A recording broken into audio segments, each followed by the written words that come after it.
Shalom, selamat pagi saudara-saudara yang Tuhan kasihi. Pada pagi hari ini kita akan belajar firman Tuhan. Namun sebelum kita memulai renungan pagi ini, mari terlebih dahulu kita berdoa. Bapa yang baik, Bapa pengasih di dalam kerajaan sorga, pada pagi ini kami rindu mendengarkan firman-Mu Tuhan. Biarlah kiranya firman ini bisa menjadi berkat untuk kami yang mendengarkan. Berkati kami dalam aktivitas kami hari ini, kiranya Tuhan Yesus beserta dengan kami. Berkati kami dalam setiap pergumulan kami agar kami bisa melewatinya dengan tuntunan Roh Kudus. Inilah yang menjadi doa dan permohonan kami, karena kami berdoa hanya di dalam nama Tuhan Yesus Kristus. Amin. Saudaraku, ayat renungan kita pada pagi ini tertulis di dalam Matius 7. Ayat 7-8. Mintalah, maka akan diberikan kepadamu, carilah, maka kamu akan mendapat, ketoklah, maka pintu akan dibukakan bagimu. Karena setiap orang yang meminta, menerima, dan setiap orang yang mencari, mendapat, dan setiap orang yang mengetok, baginya pintu dibukakan.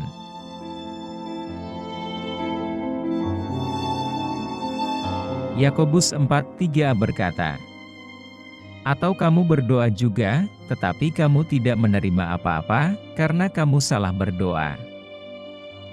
Tuhan kembali membicarakan tentang doa untuk kedua kalinya dalam khotbah di bukit.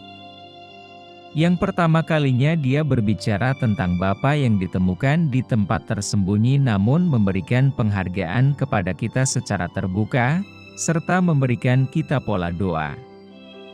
Matius 65-15. Di sini, Dia ingin mengajari kita apa yang di dalam seluruh kitab suci dianggap hal utama dalam doa, keyakinan bahwa doa akan didengar dan dijawab. Perhatikan bagaimana Dia menggunakan kata-kata yang memiliki makna yang hampir serupa, dan setiap kali mengulang janji tersebut dengan begitu jelas. Kamu akan menerima, kamu akan mendapat, pintu akan dibukakan bagimu. Kemudian hal ini menjadi landasan bagi kepastian hukum kerajaan Allah bahwa Ia yang meminta, menerima, Ia yang mencari, mendapatkan, bagi yang mengetok, pintu akan dibukakan. Kita tidak bisa tidak merasakan bagaimana dalam pengulangan 6 kali ini, Dia ingin menanamkan ke dalam pikiran kita akan kebenaran yang satu ini, bahwa kita boleh dan seharusnya dengan percaya diri mengharapkan jawaban atas doa kita. Selain penyingkapan tentang kasih Bapa, dalam seluruh mata pelajaran dari sekolah doa, tidak ada pelajaran yang lebih penting dibandingkan ini. Setiap orang yang meminta akan menerima. Dalam ketiga kata yang Tuhan gunakan, mintalah, carilah, ketoklah, ada perbedaan makna. Jika memang demikian tujuannya, maka yang pertama, mintalah, merujuk pada pemberian yang kita doakan. Namun, kita bisa saja meminta dan menerima pemberian itu tanpa sang pemberi. Kata carilah yang digunakan di sini adalah kata sering digunakan Alkitab mengenai Allah itu sendiri. Kristus memberikan kepastian bahwa kita dapat menemukannya. Akan tetapi, tidaklah cukup untuk mencari Allah hanya pada saat kita butuh, tanpa datang kepadanya dalam persekutuan yang erat. Ketoklah berbicara tentang izin untuk tinggal bersama dan di dalamnya. Meminta dan menerima pemberian akan menuntun kita pada pencarian serta mendapatkan sang pemberi, lalu pada akhirnya kepada pengetokan dan dibukanya pintu dari rumah dan kasih Bapa. Satu hal yang pasti, Tuhan ingin kita merasa pasti bahwa meminta, mencari, mengetok, tidak akan menjadi sia-sia. Menerima jawaban, mendapatkan Allah, hati dan rumah Allah yang terbuka, adalah buah doa yang pasti. Bahwa Tuhan menganggap perlu untuk mengulangi kebenarannya dalam berbagai bentuk, menunjukkan bahwa hal itu adalah pelajaran yang sangat penting. Hal itu membuktikan bahwa Dia mengetahui hati kita. Bagaimana keraguan dan ketidakpercayaan terhadap Allah adalah alamiah bagi kita, dan betapa mudahnya kita untuk cenderung menjadikan doa sebagai kegiatan keagamaan tanpa adanya jawaban. Dia juga mengetahui bagaimana, bahkan ketika kita percaya bahwa Tuhan adalah pendengar doa dan mempercayai doa menangkap janji Tuhan, pemahaman itu terlalu tinggi dan sulit untuk murid yang setengah hati.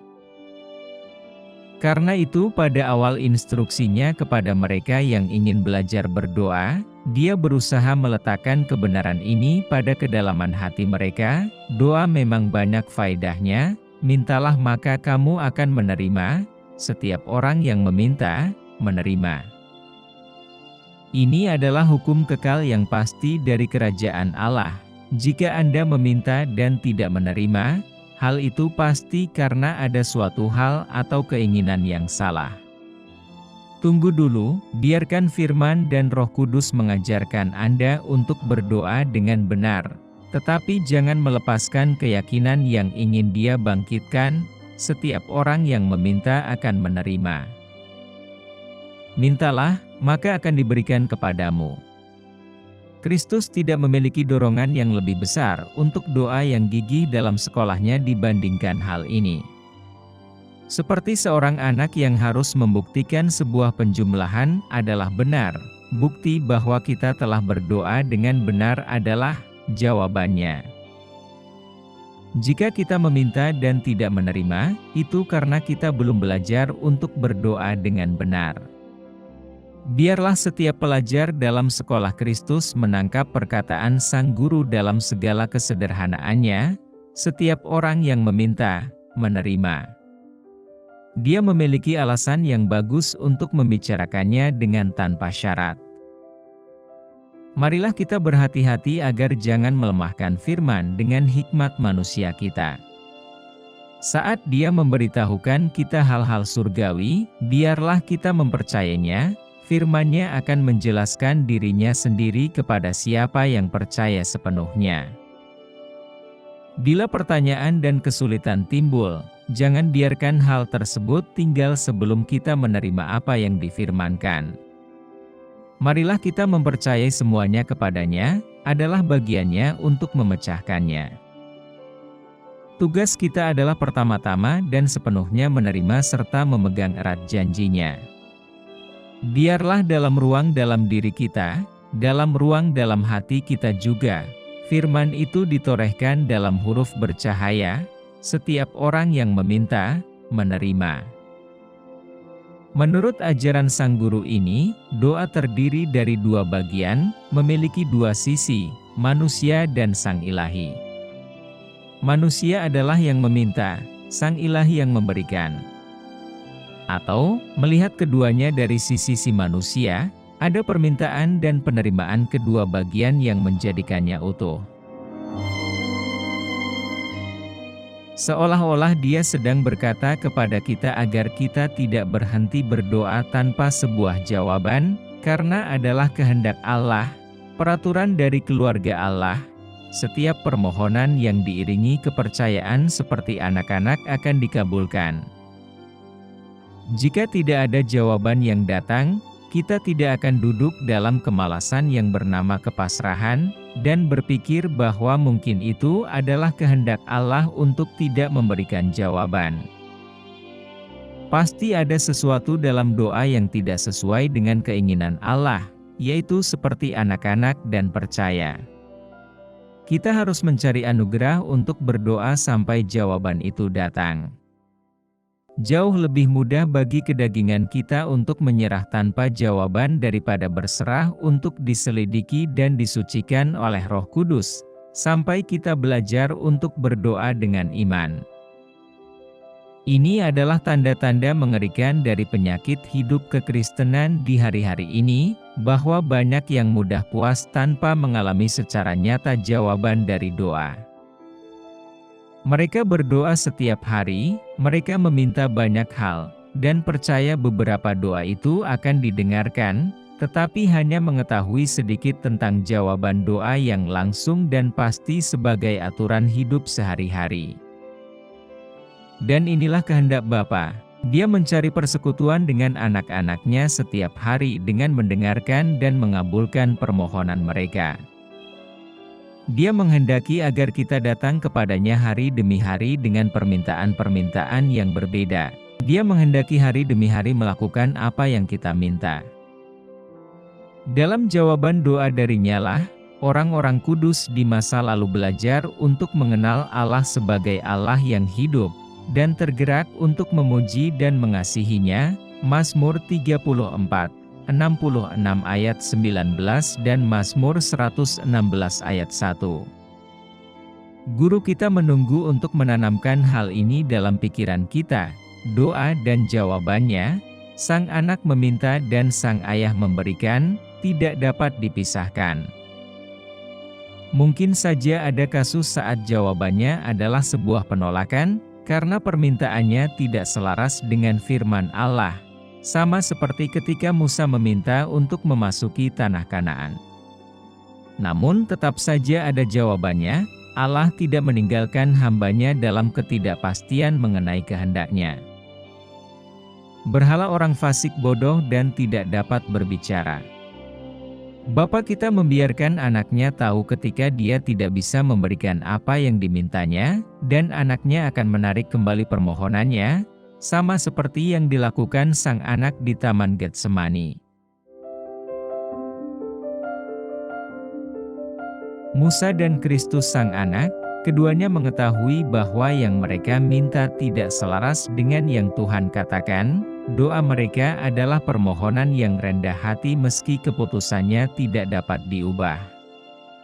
Allah akan mengajari mereka yang bisa diajari dan memberikannya waktu. Melalui firman dan Roh Kudus, Dia akan menunjukkan apakah permintaan mereka selaras dengan kehendak-Nya atau tidak.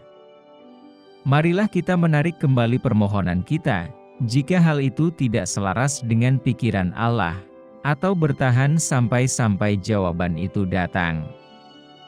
Bagaimanapun, doa ditujukan untuk memperoleh jawaban. Dalam doa dan jawabannya lah, pertukaran kasih antara Bapa dan anaknya terjadi. Betapa jauhnya keterasingan hati kita dari Allah, sehingga kita merasa sangat sulit untuk memahami janji-janji seperti itu. Bahkan ketika kita menerima firman tersebut untuk mempercayai kebenarannya, iman dalam hati yang sepenuhnya memegangnya dan bersukacita dalamnya, ternyata datang dengan sangat perlahan. Hal itu karena hidup kerohanian kita masihlah sangat lemah, dan kapasitas untuk menerima pikiran Allah sangatlah kecil. Namun marilah kita memandang kepada Yesus untuk mengajarkan kita karena tidak ada yang dapat mengajar sepertinya. Jika kita menerima perkataannya dalam kesederhanaan, dan mempercayainya melalui Roh-Nya untuk menjadikan firman itu hidup dan penuh kuasa dalam diri kita, perkataannya akan memasuki batin kita. Realita rohani yang ilahi dari kebenaran yang dikandungnya akan merasuki kita, dan kita tidak akan pasrah berpuas diri sampai setiap permohonan yang kita naikkan dijawab sorga berdasarkan perkataan Yesus sendiri, mintalah, maka akan diberikan kepadamu. Murid-murid dan teman terkasih dalam sekolah Yesus, marilah kita menetapkan diri untuk mempelajari pelajaran ini dengan baik. Biarlah kita menerima perkataan firman ini sebagaimana mereka diucapkan. Janganlah kita menggunakan akal manusia untuk melemahkan kuasa perkataan firman ini. Marilah kita menerimanya sebagaimana Yesus memberikannya dan mempercayainya. Dia akan mengajari kita pada waktunya untuk memahami perkataan firman tersebut sepenuhnya. Mari kita memulai dengan mempercayainya secara implisit. Biarlah kita mengambil waktu, sesering kita berdoa, untuk mendengarkan suaranya. Setiap orang yang meminta, menerima. Jangan sampai kita menggunakan pengalaman kita yang miskin akibat ketidakpercayaan kita, menjadi ukuran dari apa yang diharapkan oleh iman kita. Marilah kita mencari, tidak hanya dalam masa doa-doa kita, tetapi sepanjang waktu, Untuk memegang erat jaminan doa yang mengandung sukacita ini, doa manusia di bumi dan jawaban Allah di surga dimaksudkan untuk satu sama lain. Marilah kita mempercayai Yesus untuk mengajari kita bagaimana untuk berdoa sehingga jawaban itu datang. Dia akan melakukannya, jika kita memegang erat firman yang diberikannya hari ini, mintalah, dan kamu akan menerima.